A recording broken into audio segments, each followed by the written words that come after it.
इंतजाम करना पड़ेगा। आज की कहानी। अपने इलाके के सबसे अमीर लोगों में से वो एक थे।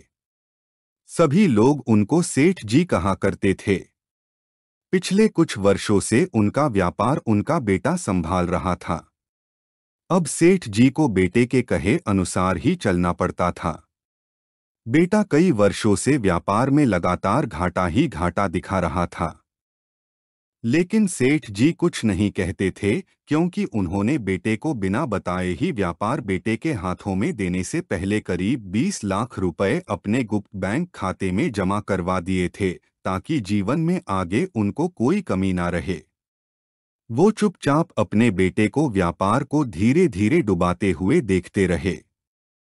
असल बात ये थी कि बेटा जोरू का गुलाम हो गया था और पत्नी के कहने पर या पत्नी के फुसलाने पर वो बहुत से पैसे पत्नी के मायके में भी भेजने लगा था।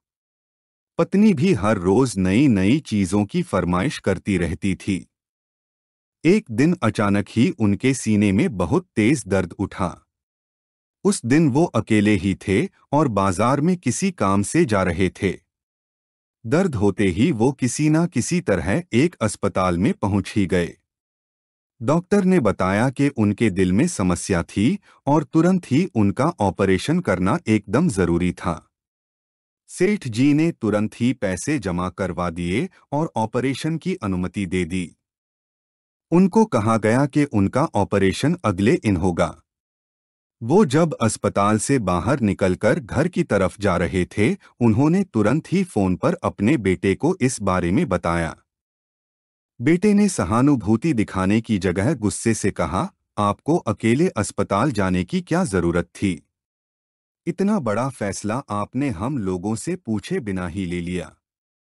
ऑपरेशन के लिए कितने इंतजाम करने होते हैं? सब कुछ कौन करेगा? अब मैं काम संभालूं या आपको संभालूं? सेठ जी ने सुना कि बेटे के फोन से पीछे से उनकी बहू की आवाज आ रही थी। सुनिए जी, आप अपना काम कीजिए। ये बूढ़ा तो लगता है हमको मारकर ही मरेगा। ना खुद जीता है और ना हमें जीने देता है। बहू के इन शब्दों को सेठ जी ने अपने फोन पर साफ साफ सुना था, लेकिन उन्होंने अपने बेटे से कुछ भी नहीं कहा। तभी उनके बेटे ने कहा, अब आप ऐसा कीजिए, आप जल्दी से घर वापस आ जाइए। जब सब इंतजाम हो जाएंगे तब आपका ऑपरेशन करवा देंगे। पैसों का इंतजाम करना होगा, ना जाने कितने लाख खर्च हो जाएं। आपने इतना बड़ा निर्णय लिया ही क्यों? लेकिन सेठ जी ने कोई जवाब नहीं दिया। उनका बेटा बोलता रहा, पिताजी सुना आपने? सुना मैं क्या कह रहा हूँ? दूसरी तरफ से कोई आवाज नहीं आई, क्योंकि बहू के शब्दों ने वो काम कर दिया था जो शायद उनका बीमार दिल तब तक नहीं कर सका था। सेठ जी अब इस दुनिया में नहीं थे।